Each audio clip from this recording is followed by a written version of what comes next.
Hello students. अपना जो next topic है वो है एसी जनरेटर। लास्ट क्लास में मैंने आपको जनरेटर का बेसिक प्रिंसिपल बताया था। आज हम जनरेटर की कंस्ट्रक्शन पढ़ेंगे कि किस तरह से जनरेटर को कंस्ट्रक्ट करते हैं और क्या उसकी वर्किंग होती है। फर्स्टली आपके माइंड में ये आ रहा होगा कि what is generator. Generator is the mechanical device which convert the mechanical energy into electrical energy। एक तरह से इलेक्ट्रोमैकेनिकल डिवाइस कह सकते हैं, यानी ये क्या करता है, मैकेनिकल एनर्जी को इलेक्ट्रिकल एनर्जी में कन्वर्ट करता है। क्लियर? यानी generator is the device which converts the mechanical energy into electrical energy। So first of write the definition of generator। What is generator? It is the device which convert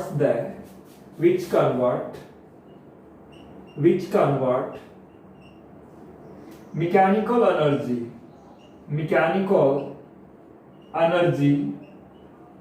into electrical energy यानी ये वो device है जो कि mechanical energy को electrical energy में convert करता है। जनरेटर में क्या होता है, मेनली 4 पार्ट्स होते हैं। 1 तो होता है इसका रोटर, आर्मेचर जिसको बोलते हैं। आर्मेचर एक तरह से रोटर का काम करता है।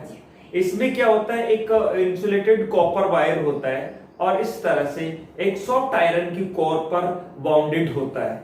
यानी एक आयरन की कोर होती है और उस पर इस तरह से बाइंडेड होता है क्या, इंसुलेटेड कॉपर का वायर, जिसको क्या कहा जाता है, आर्मेचर कहा जाता है। यानी एक तरह की कॉइल होती है जिसको किससे बनाई जाती है, इंसुलेटेड कॉपर वायर से।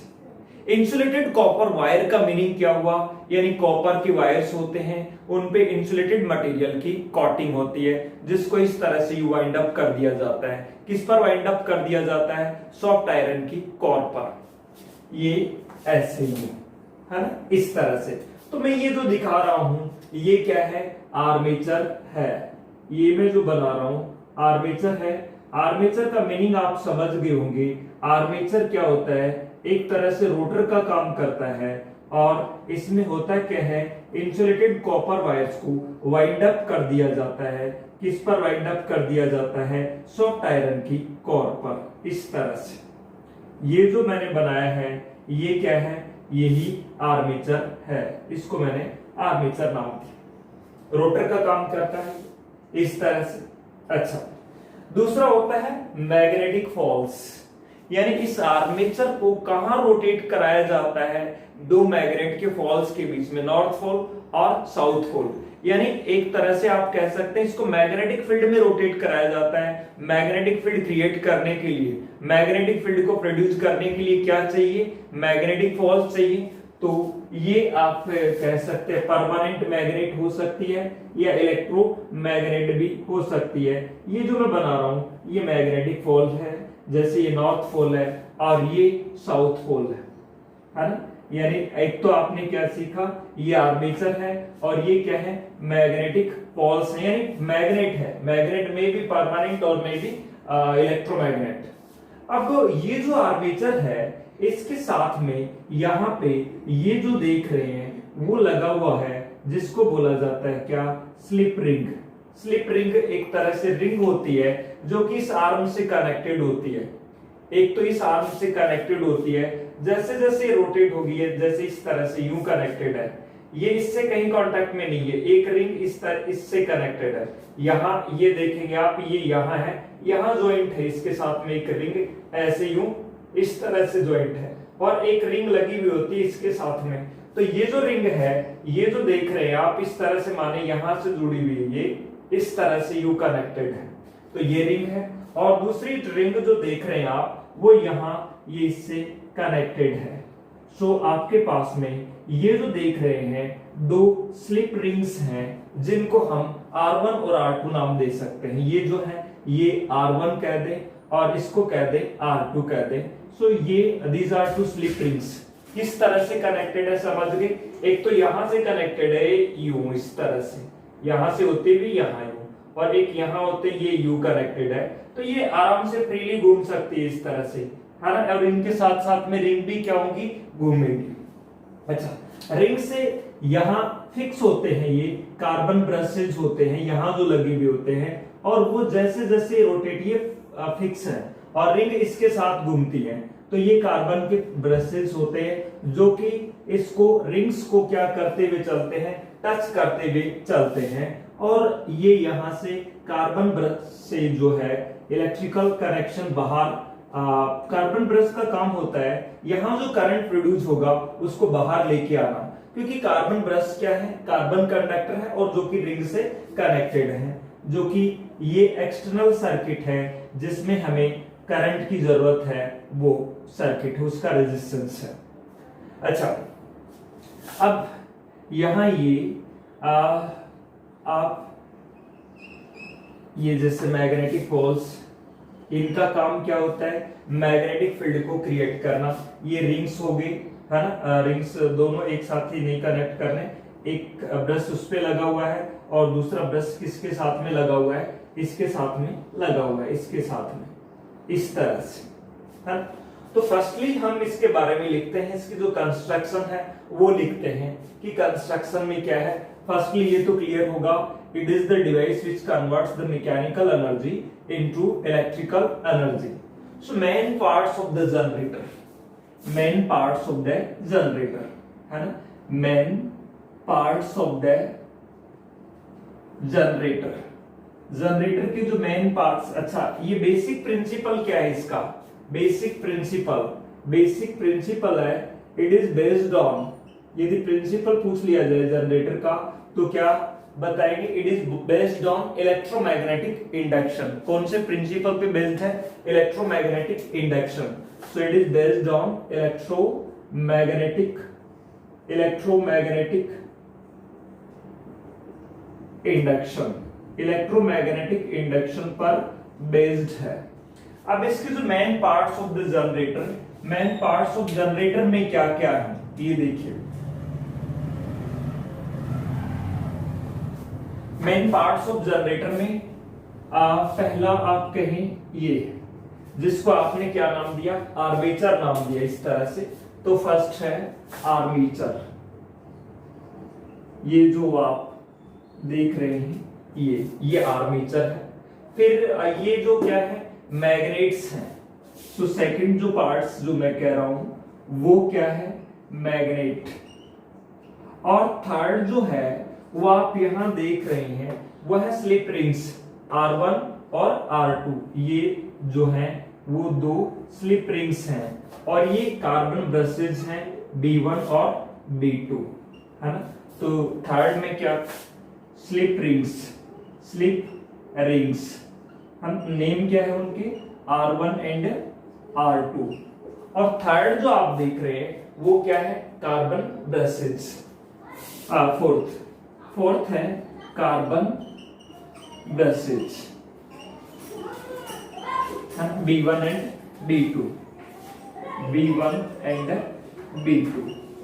अब देखिए, अब इसमें होता क्या, आर्मेचर क्या है। फर्स्टली आप आर्मेचर के बारे में लिखेंगे कि आर्मेचर है क्या रियल में, व्हाट इज आर्मेचर। यानी आर्मेचर बेसिकली क्या करता है, एज ए रोटर एक्ट करता है। क्या है, it act as a rotor, यानी रोटर का मतलब रोटेट होने वाला, रोटेटिंग पार्ट है। तो आप ये कहेंगे it act as a rotor, it act as a rotor. अच्छा, इसमें होता क्या है, it consist large number of turns, है ना, it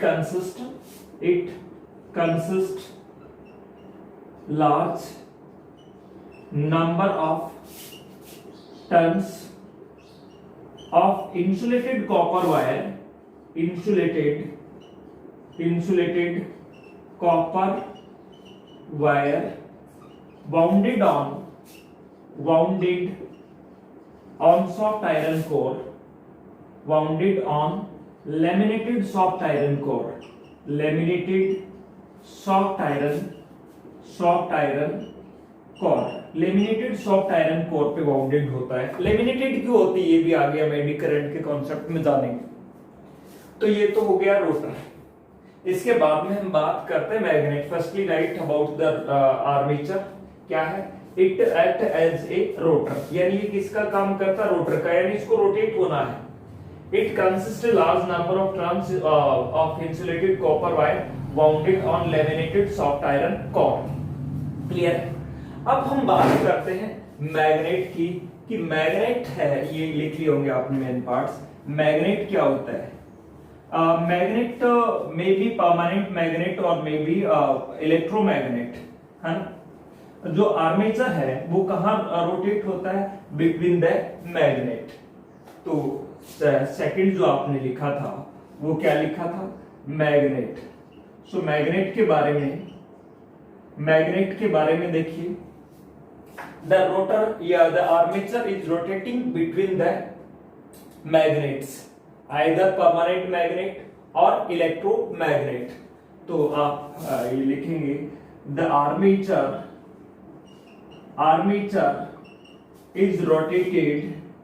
is rotated between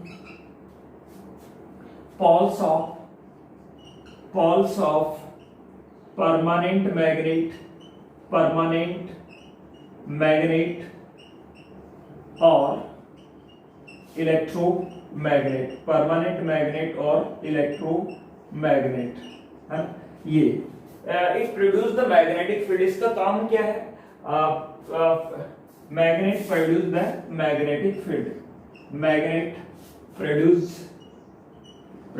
the magnetic field. ये magnetic field produce करती है। क्लियर है? इसका काम होता है मैग्नेटिक फील्ड को प्रोड्यूस करना। उसके बाद में आप देख रहे हैं two rings are connected with the, इसके नेम दे दे A B C D, है ना। Two rings are connected with the arm AB and CD respectively. दो रिंग्स हैं जो R1 और R2 हैं, वो आर्मेचर की जो AB और CD आर्म से कनेक्टेड है ना। तो मैग्नेट के बारे में लिख लिया आपने, ये आर्मेचर के बारे में। आर्मेचर के बाद में आप यहां आएंगे किन के बारे में? ये रिंग्स के बारे में, स्लिप रिंग्स जिनको नाम दिया हुआ है, स्लिप रिंग्स के नेम क्या दे रखे हैं आपने? R1 and R2। तो स्लिप रिंग्स क्या है? Two slip rings are connected with the arms of armature, कौन सी? AB and CD। Two rings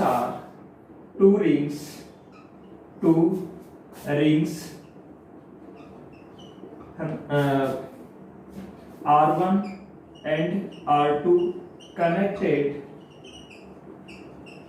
to the arms AB and CD। AB and CD से कनेक्टेड है। अच्छा, फिर क्या है? फोर्थ है आपके कार्बन ब्रशेज। थर्ड हो गया। फोर्थ है कार्बन ब्रशेज ये हैं जो स्लाइटली ये फिक्स होते हैं और रिंग को क्या करते हैं? टच करते हुए चलते हैं, है ना। यानी जैसे ये रोटेट होगी तो ये फिक्स रहेंगे, ये फिक्स रहेंगे, बल्कि जो रिंग है इस पे क्या चलती, स्लिप करती हुई चलेगी, इसको टच करती हुई चलेगी, है ना। तो आप आगे कार्बन ब्रशेज। तो कार्बन ब्रशेज क्या है? B1 and B2 are carbon brushes. B1 and B2 two carbon brushes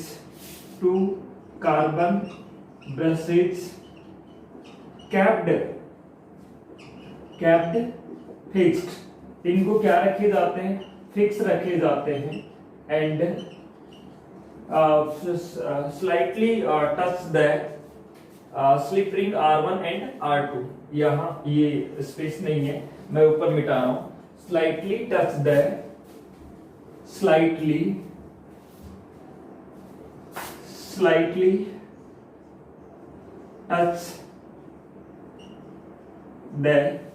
slip rings R1 and R2 respectively.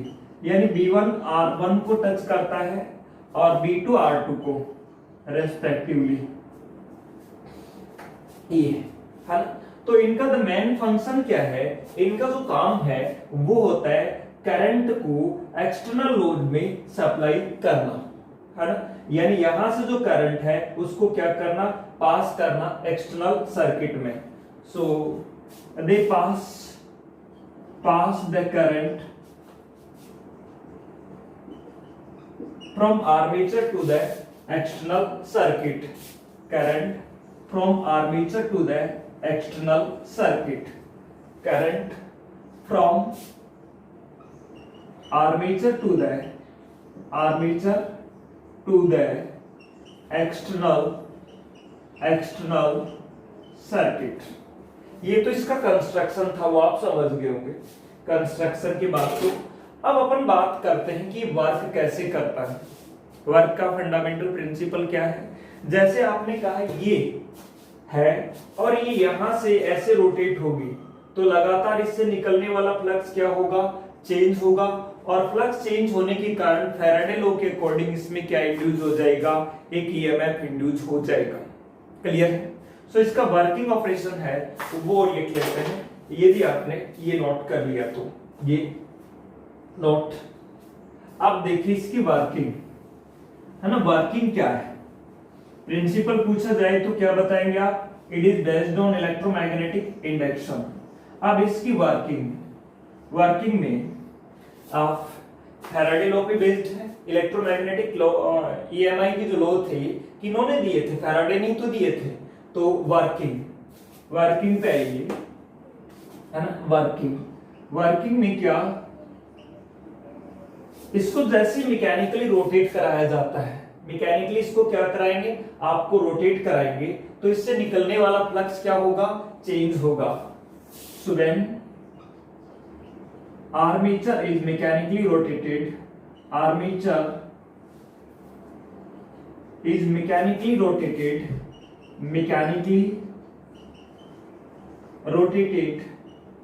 यानी इसको रोटेट किया जाता है between the poles of magnet,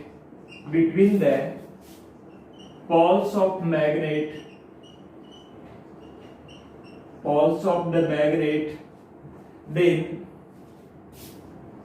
the magnetic flux passed through it, यानी इससे पास होने वाला क्या होता है, पास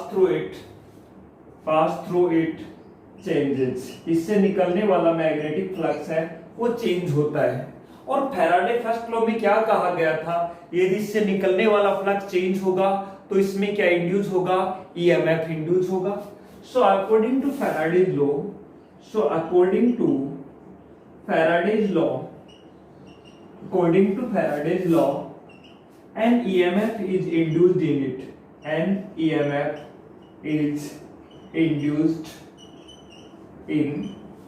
it, यही वर्किंग है। अब मैथमेटिकल एनालिसिस में करवा चुका, आपको ध्यान होगा लास्ट क्लास में जब मैंने कहा था ये जनरेटर का बेसिक प्रिंसिपल है। हम मान लेते हैं क्या है, इससे निकलने वाला फ्लक्स। सो मैथमेटिकल एनालिसिस में मान लेते हैं द मैग्नेटिक फ्लक्स क्या होता है, phi is equals to B A cos theta. Same वो का वो लिखने वाला हूं, आप समझेंगे कि वो का वो लिखने वाला हूं। फ्लक्स का फॉर्मूला क्या होता है, बी ए कोस थीटा। लेकिन देखो मैंने बताया था ओमेगा की वैल्यू होती है थीटा बाई टी, तो यहां से बी को क्या लिख सकेंगे आप, फाई को B A cos omega t. Number of terms n है तो n टाइम्स हो जाएगा, कोई नहीं। अब देखिए ये फ्लक्स, इससे पास होने वाला फ्लक्स, और फैराडे लॉ से इसमें इंड्यूस ईएमएफ क्या होता है, minus d phi over d t. So Faraday law लगा दीजिए, from Faraday's law induce EMF है वो क्या होता है, minus d phi of d t. तो ये minus d by d t of phi की वैल्यू क्या है, B A cos omega t. तो ये सब्स्टिट्यूट करेंगे B A cos omega t, same वो का वो एक्सप्रेशन है, तो ये आ जाएगा क्या, minus d by d t, B A को बाहर ले लीजिए और माइनस भी बाहर है, और ये हो गया D by d t of minus cos omega T. इसका जब डिफरेंशिएशन किया था आपने तो ये आ गया था माइनस बी ए इंटू इसका, ये तो माइनस बाहर ले चुके हैं, कोस का क्या होता है माइनस का omega sine omega T, minus से माइनस कैंसिल हो गया है ना, ये लिख लिया तो माइनस से माइनस कैंसिल हो गया, तो ये आ जाएगा minus B A omega sine omega t. If number of turns in the coil is capital N, तब कितना होगा into EMF, if number of turns in the coil is capital N, then number of turns यदि capital N है then induce EMF कितना हो जाएगा, यहां लिख दूं मैं, चलो ये लिख लिया होगा, ये लिख लिया तो ऊपर ही लिख देता हूं, N टाइम हो जाएगा इंड्यूस ईएमएफ, और आप किससे मल्टीप्लाई कर देंगे, N से मल्टीप्लाई कर देंगे। अब देखिए ये जो वैल्यू है वो आ जाएगी ईएमएफ N टाइम हो जाएगा, अच्छा ये माइनस माइनस प्लस हो गया, ये हो जाएगा N B A omega sine omega T, ये होगा इंड्यूस्ड ईएमएफ। और करंट निकाल सकते हैं, द रेजिस्टेंस ऑफ कॉइल या external circuit is capital R, if the resistance of circuit is R, then current, उस केस में करंट क्या हो जाएगा, करंट के लिए फॉर्मूला क्या होता है, EMF divided by resistance. So current का फॉर्मूला होता है current I is equals to EMF divided by resistance. So EMF को किससे डिवाइड कर दें, रेजिस्टेंस से डिवाइड कर दें, आपके पास क्या आ जाएगा, करंट आ जाएगा। सो करंट की जो वैल्यू है आई वो हो जाएगा क्या, N B A omega sine omega t divided by resistance R, तो ये क्या आ जाएगा, करंट आ जाएगा। इनका वेवफॉर्म मैंने बनाया के बताया था लास्ट क्लास में, सेम वो का वो वेवफॉर्म बनाना आपको, तो ये क्या है आपका एसी जनरेटर है, नोट डाउन।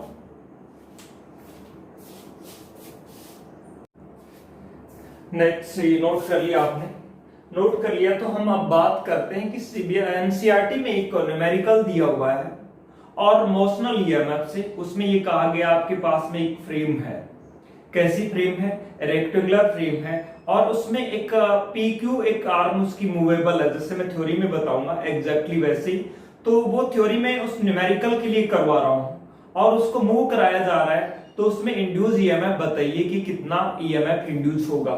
सबसे पहले अपन मैं इस टॉपिक को नाम दे रहा हूं मोशनल ईएमएफ।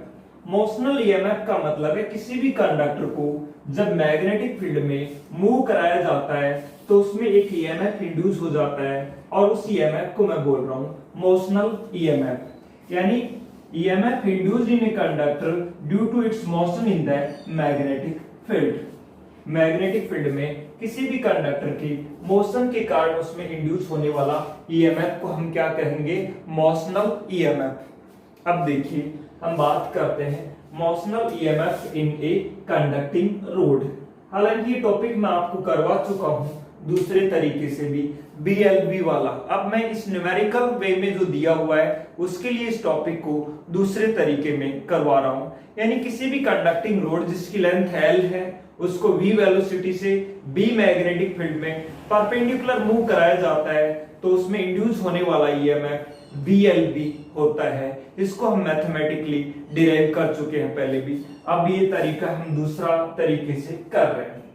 सो टॉपिक का नाम क्या है, motional EMF. Motional EMF, motional EMF in a conducting road या इन मूविंग कंडक्टर है, इन मूविंग कंडक्टर।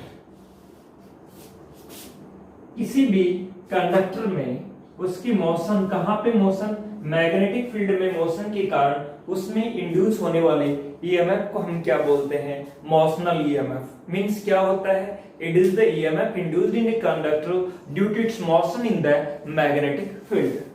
हम यहाँ ये मान के चलते हैं कि हमारे पास में ये कोई आर्म है, जिसको ये एक फ्रेम है ना, 4 आर्म्स हैं, जिसका मैं नाम दे रहा हूं ए बी सी डी। और ए बी सी डी की खास बात ये है, ये ए बी सी डी एक फ्रेम है, इस तरह से। कैसी फ्रेम है, रेक्टेंगुलर है, और इस पे एक जो 4th आर्म है उसका मैं नाम दे रहा हूं ये। और वो एक कैसी आर्म है, वो मूवेबल है, उसको स्लाइड कराया जा सकता है कहां स्लाइड कराया जा सकता है, इसके अंदर। जैसे ये इसके अंदर, इस पे क्या करा सकते हैं, इसको स्लाइड करवा सकते हैं आगे पीछे। यानी एग्जैक्टली इसी तरह की आपके पास में एक फ्रेम है, और इसमें खास बात है कि एक जो कंडक्टर है वो इसको टच करता हुआ आगे पीछे इसको मूव कराया जा सकता है। और इसकी जो लेंथ है, ये जो लेंथ है वो कितनी है, L है। क्लियर है? तो मैं इसको नाम दे रहा हूं PQ। तो हमारे पास क्या है, इसको इसमें इंड्यूस ईएमएफ जो BLV है वो प्रूव करना हमें कि इस कंडक्टर में, जो कि इस फ्रेम में मूव कराया जाएगा इसके अंदर इस तरह से, तो इसमें इंड्यूस होने वाला ईएमएफ कितना होगा, BLV होगा। ये हमें प्रूव करना है। तो हम यहाँ क्या कंसीडर करें, कंसीडर ए रेक्टेंगुलर फ्रेम, क्या नाम दे दे, ABPQ। So consider a rectangular frame, name क्या है इसका, ABPQ, है ना, whose arm PQ can be slide over on the adjacent arm AC and BD. तो whose PQ arm can be slide over, पहले ये भी बताएं कि आप ये कहां पे रखी हुई है, मैग्नेटिक फील्ड में रखी हुई है। तो ये मैं मैग्नेटिक फील्ड दिखा रहा हूं इस तरह से, ये वाला मैग्नेटिक फील्ड है। कैसा मैग्नेटिक फील्ड है, परपेंडिकुलर मैग्नेटिक फील्ड है। तो इसको हम क्या कह सकते हैं, is placed in a uniform magnetic field as its arm PQ can be slide over, यानी इस आर्म PQ को स्लाइड ओवर करा सकते हैं on the adjacent आर्म्स, क्या नाम है, AC and BD, adjacent arms AC and BD, इन पे स्लाइड ओवर करा सकते हैं। जैसे ही आप स्लाइड ओवर कराएंगे तो इसका एरिया कितना रह जाएगा, मान लीजिए ये कितने टाइम में, dt टाइम में कितने डिस्टेंस कवर कर जाती है, dx डिस्टेंस कवर कर जाती है, मान लीजिए यहां आ गई है, या ये कहिए dt टाइम में ये जो डिस्टेंस है वो कितनी रहती है, x डिस्टेंस रहती है। तो x फ्रॉम AB, ये जो डिस्टेंस है वो क्या रहती है, x रहती है AC से, है ना। और साथ में हम ये मान लेते हैं PQ की जो वैल्यू है वो कितनी है, लेंथ L है, और ये इसकी डिस्टेंस है इन टाइम, कुछ भी टाइम में जैसे कितनी रहती है, x रहती है। तो इसका जो एरिया है वो एरिया आप बता सकते हैं, एरिया कितना होगा, L इंटू एक्स, क्योंकि एरिया होता है लेंथ इंटू ब्रेड्थ। ये आप क्या मान रहे हैं, ये वाली मान रहे हैं x, है ना, ये मैं इससे बना देता हूं, ये वाली मान रहे हैं x, है ना। तो ये एरिया हो गया LX। अच्छा, एरिया चेंज होगा या नहीं? बिल्कुल चेंज होगा। जैसे जैसे इधर मूव कराएंगे तो x की वैल्यू क्या होगी? कम, और इधर ले जाएंगे तो x की वैल्यू क्या होगी? ज्यादा। तो इसका एरिया चेंज होगा, और एरिया चेंज होगा तो इससे निकलने वाला फ्लक्स भी क्या होगा? चेंज होगा। ये बात क्लियर है? ये एरिया, और एरिया ये आ गया। तो मैग्नेटिक फ्लक्स लिख सकते हैं आप, magnetic flux pass through it, यानी इससे पास होने वाला वो क्या होगा? बी ए कॉस 0, क्योंकि इसका जो एरिया है वो भी यूं है और मैग्नेटिक फील्ड भी यूं है, दोनों के बीच एंगल कितना है? 0 है। तो ये मैग्नेटिक फ्लक्स है वो आ जाएगा B इंटू ए, और A की जो वैल्यू है वो आपके पास है L इंटू एक्स। लेकिन फैराडे लॉ के अकॉर्डिंग इसमें इंड्यूस होने वाला EMF क्या होगा? According to Faraday's law, according to Faraday's law EMF क्या होगा? E is equals to minus d phi over d t. तो ये जो से वैल्यू आप E is equals to minus d phi over d t मैं यहाँ सब्स्टिट्यूट करूं यहाँ, तो ये EMF है ना, EMF, तो ये जो EMF है वो आ जाएगा minus d by d t of phi की वैल्यू सब्स्टिट्यूट करिए, क्या है? B L x. बी भी कांस्टेंट है मैग्नेटिक फील्ड, और इसकी लेंथ भी नहीं बदलनी मोशन करवाने से, तो कांस्टेंट को आप बाहर लेंगे तो ये आ जाएगा बी एल और dx upon dt। dx upon dt क्या होता है? चेंज है ना, वेलोसिटी यानी स्पीड। तो इसको आप कह सकते हैं बी एल वी, और ये क्या है? माइनस का क्या आ गया? बी एल वी, और इसका मैग्नीट्यूड लेंगे तो क्या आ जाएगा? B L v. तो इसमें इंड्यूस ईएमएफ कितना होगा? बी एल वी होगा। इस तरह से हम क्या कर सकते हैं? इंड्यूस्ड ईएमएफ कैलकुलेट कर सकते हैं। क्लियर है? No doubt. अब ये जो न्यूमेरिकल देखिए, लास्ट जो क्लास में हमने टॉपिक्स कवर किए थे उनके न्यूमेरिकल्स हैं, 3 टॉपिक्स के। एक मेटल रोड का है जिसको रोटेट कराने के लिए जो डेरिवेशन किया था, जब आपको बताया था मेटालिक रोड को जब रोटेट कराया जाता है तो उसमें इंड्यूस होने वाला ईएमएफ बताया था 1/2 B omega L square. Clear है? तो उसको हम क्वेश्चन के अकॉर्डिंग चेंज कर लेंगे, ओमेगा को 2πf भी लिख सकते हैं, और डिपेंड करता है क्वेश्चन पे किस तरह से। दूसरा बताया था जब आपको एक मेटालिक डिस्क है जिसको रोटेट कराया जाता है, ऐसे रोटेट कराया जाता है मैग्नेटिक फील्ड में, तब उसमें इंड्यूस होने वाला ईएमएफ है ना, ये उसका है। तीसरा, जब किसी भी कॉइल को, हालांकि वहां कॉइल कैसी दी थी, आपको रेक्टेंगुलर बताई थी, यहाँ सर्कुलर है, बात एक ही है। उसको जब रोटेट कराया जाता है मैग्नेटिक फील्ड में तो उसमें इंड्यूस होने वाले ईएमएफ के लिए, तो 1 बाय 1 करके हम सभी पे डिस्कस करते हैं और फिर आपको ये सोल्व करने हैं। मैं कॉन्सेप्ट बता देता हूं कैसे। एक मेटालिक रोड है जिसकी लेंथ आपको गिवन है, L गिवन है ये 0.5 मीटर। इसके बाद में कहा गया है ये मैग्नेटिक फील्ड के परपेंडिकुलर रोटेट कराई जा रही है, ऐसे यूं, है ना। और इसकी जो स्पीड है, यहां गलती कर सकते हैं आप, स्पीड को या तो v मान सकते हैं या ओमेगा मान सकते हैं। 40 रेवोल्यूशन पर सेकंड, नंबर ऑफ रेवोल्यूशन पर सेकंड को बोला जाता है फ्रीक्वेंसी f, यानी एक सेकंड में जितने रेवोल्यूशन कंप्लीट कर रही है उसको ओमेगा नहीं कहा जाता, और वो होती है फ्रीक्वेंसी f। तो ये आपको f गिवन है, फ्रीक्वेंसी कितने रेवोल्यूशन पर सेकंड है? 40। तो f की वैल्यू आपको गिवन कितनी है? 40 है। ये रेवोल्यूशन पर सेकंड f है। और जो मैग्नेटिक फील्ड है वो भी गिवन है आपको, कितने टेस्ला का है? ये है 0.04 टेस्ला का। फिर आपको कहा है calculate the EMF induced in it. देखो, इंड्यूस्ड ईएमएफ के लिए आपके पास फॉर्मूला आया था BAF। मैग्नेटिक फील्ड आपको गिवन है, फ्रीक्वेंसी भी आपको गिवन है, एरिया कैसे निकाल सकते हो? पाई एल स्क्वायर से।